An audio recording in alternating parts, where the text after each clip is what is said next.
Hey, salut tout le monde, j'espère que vous allez bien. C'est moi, Jonathan Camana de l'agence EXP. Puis aujourd'hui, on a Fatima de Brossard qui me dit comment acheter une maison. Comment acheter une maison puis éviter toutes les surprises. A priori, c'est de la faire inspecter. Il n'y a pas de 100% de garantie si ça n'existe pas. OK? Fait que ça, il faut comprendre que c'est pas. Il y aura toujours la possibilité d'avoir des mauvaises surprises. On n'en veut pas. Puis comment qu'on les évite? Ben, tu as besoin d'avoir un sérieux bon inspecteur. Puis tu as besoin d'avoir un sérieux bon courtier. Un sérieux bon inspecteur, pourquoi? Parce que lui est capable, il est capable de te donner un portrait de la maison suffisamment grande pour te dire, puis d'exposer devant tes yeux des choses qui en temps normal pourraient devenir un vice caché, pour te dire, regarde, dans ton entretoit, tu as de l'amiante, hein, tu as de la vermiculite, bon, ça c'est un problème. Tu as des signes de moisissure, puis il y a des outils. Cet inspecteur-là doit être outillé pour pouvoir faire son travail adéquatement. Ce qui veut dire que moi, je travaille pas avec quelqu'un qui n'a pas un thermographe. Il faut qu'il y ait un hydromètre si on en a besoin. Il faut qu'il y ait un drone si on en a besoin. T'sais, il faut qu'il soit outillé pour venir faire le travail adéquatement. Puis à date, les gens avec qui que je travaille sont super sharp.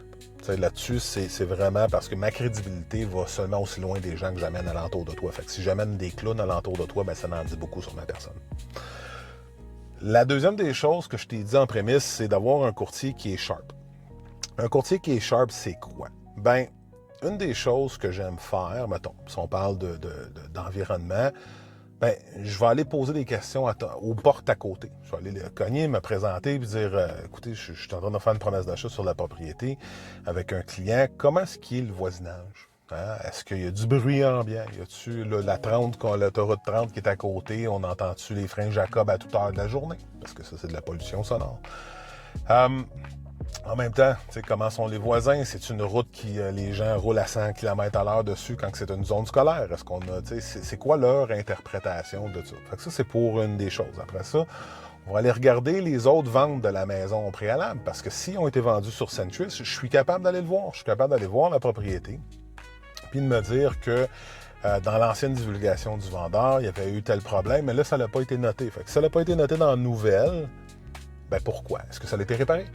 Fait que c'est ces choses-là. Fait que c'est dans cette optique-là qu'on vient qu'à minimiser le risque potentiel que la maison que tu regardes elle soit pleine de surprises. Puis c'est aussi de connaître les secteurs. En l'occurrence, je donne deux exemples. Mont-Saint-Hilaire, c'est sûr qu'il y a du radon. C'est sûr. C'est sûr. C'est réputé pour le faire. Même chose pour une partie de la Montérégie-Ouest à Belleuil. Vaudreuil. Pas Belleuil, mais Vaudreuil. Parce que Belleuil, c'est pas la même place. Une des parties à Vaudreuil est connue aussi pour avoir du radon. Il y en a partout au Québec du radon, mais à ces endroits-là, tu vas vouloir t'assurer que la maison, elle est protégée pour ça. Donc, ça, c'est une des choses. Après ça, je te donnerai un autre secteur. Saint-Amable, il y a du pieutage. C'est sûr et certain qu'à la ville de Saint-Amable, il faut pieuter ta maison. C'est immanquable. Est-ce que ça a été fait? Ça a été fait comment? En partie, en totalité. Pourquoi un, l'autre? Fait qu'en connaissant les secteurs, ben, tu es en mesure de pouvoir dire, OK, on minimise. Là. C'est un entonnoir, puis l'entonnoir, au début de ton... Je veux qu'on voit l'entonnoir. Ça fait pas une grosse entonnoir. Là, je vais pas y ma face. Fait que l'entonnoir, de même. Puis on rétrécit les risques, puis on rétrécit les risques. Les risques zéro, ça n'existe pas. Ça se peut toujours qu'il y ait quelque chose qu'à la fin de l'exercice, qu'on aura tout passé ça, mais qu'on ait encore une problématique qui était impossible à voir venir. Fait c'est comme ça qu'on évite des mauvaises surprises. J'espère que ça répond à ta question.